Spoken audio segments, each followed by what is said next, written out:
Chapter 11। आज के chapter का नाम है राजस्थान की यात्रा। ये एक पत्र लेखन है। प्रस्तुत पाठ में लेखक ने पाठकों को राजस्थान की ओर की सैर कराकर वहां के सौंदर्य का वर्णन करते हुए पाठकों को इसके समक्ष भारत की बहुमुखी संस्कृति को समझाकर उसकी प्रशंसा करने के लिए प्रेरित किया है। तो अब हम इसमें क्या पढ़ेंगे लेखन में कि हम राजस्थान की सुंदरता के बारे में पढ़ेंगे। प्रिय सोनम, ढेर सारा प्यार। मैं पिछले सप्ताह मम्मी पापा के साथ राजस्थान घूमकर आई हूँ। इस पत्र के द्वारा मैं तुम्हें अपने राजस्थान यात्रा के बारे में बता रही हूँ। और इसमें जो ये पत्र है ये सोनम को लिखा गया, जिसमें उन्होंने कहा है कि मैं अपनी मम्मी पापा के साथ राजस्थान गई थी, वहां पे मैंने क्या करा, कितनी सुंदर चीजें देखी, अपनी यात्रा के बारे में बता रही हूँ इस पत्र में। राजस्थान को राजा महाराजाओं के देश के रूप में जाना जाता है। वहां राणा सांगा और महाराज प्रताप जैसे महान वीरों ने जन्म लिया था। वो सबसे पहले क्या बताती है, जो राजस्थान है वो राजा महाराजाओं के प्रदेश के रूप में जाना जाता है, और वहां जो राणा सांगा और महाराज प्रताप जैसे महान वीरों को जन्म हुआ था। राजस्थान के लोगों महिलाओं के प्रसिद्ध है। जो राजस्थान का जो किला है वो किला और महिलाओं के लिए प्रसिद्ध है हमारा राजस्थान। अजमेर, चित्तौड़गढ़, आमेर और भरतपुर के किलों को देखने के लिए दूर दूर से पर्यटक आते हैं। जयपुर का हवा महल हो या उदयपुर का राजमहल, सभी राजस्थान की सुंदरता में चार चांद लगाते हैं। तो आगे वो क्या बताती है कि जो अजमेर, चित्तौड़गढ़, आमेर और भरतपुर के किले हैं उनको देखने के लिए दूर दूर से लोग आते हैं। और जयपुर का चाहे हवा महल हो या उदयपुर का राजमहल, सभी राजस्थान की सुंदरता में चार चांद लगाते हैं। राजस्थान के लोग संगीत प्रेमी होते हैं। उनके लोकप्रिय नृत्य और लोक संगीत को देखकर ऐसा लगता है कि मानो राजस्थान के कण कण में संगीत रचा बसा हो।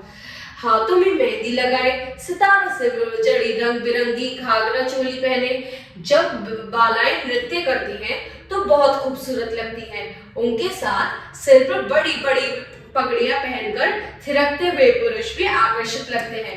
तो आगे क्या वो बताती है कि राजस्थान जो है वो अपने संगीत, उसमें बहुत सारे संगीत प्रेमी होते हैं।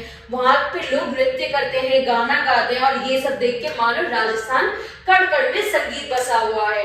हाथों में मेहंदी लगवाए हुए और रंग बिरंगे कपड़े घाघरा पहनकर लोग नृत्य करती है वहां की लड़कियां, और बहुत सुंदर लगती हैं। और सर पे पगड़ी पहने हुए जो पुरुष है वो भी थिरकते हुए पुरुष आकर्षित लगते हैं।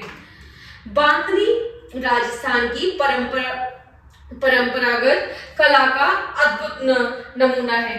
इसमें कपड़ों को अलग अलग स्थानों पर डोर से बांधा जाता है। बाद में उस कपड़े को रंगकर उस डोर का खोल देते हैं। डोर खुलते ही सुंदर बूटियों के अथवा लहरियों के नमूने बन जाते हैं।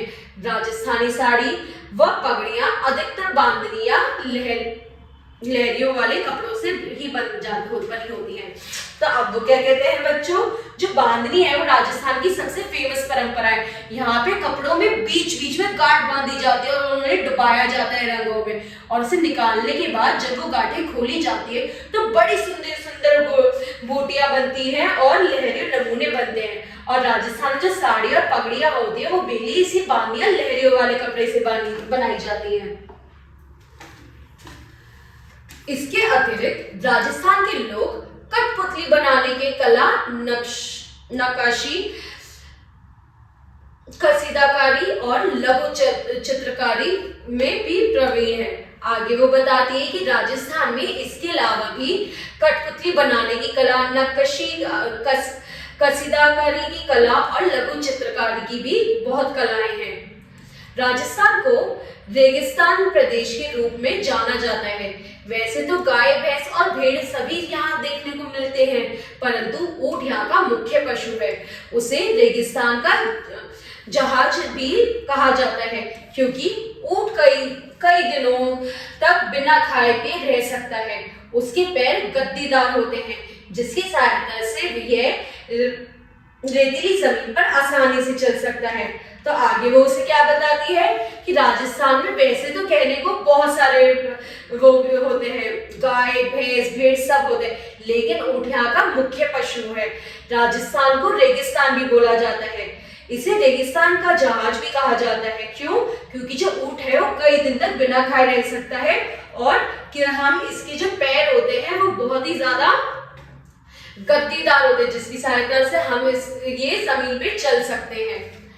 प्राचीन काल में राजस्थान के लोग एक जगह से दूसरी जगह जाने के लिए ऊँट का प्रयोग करते थे।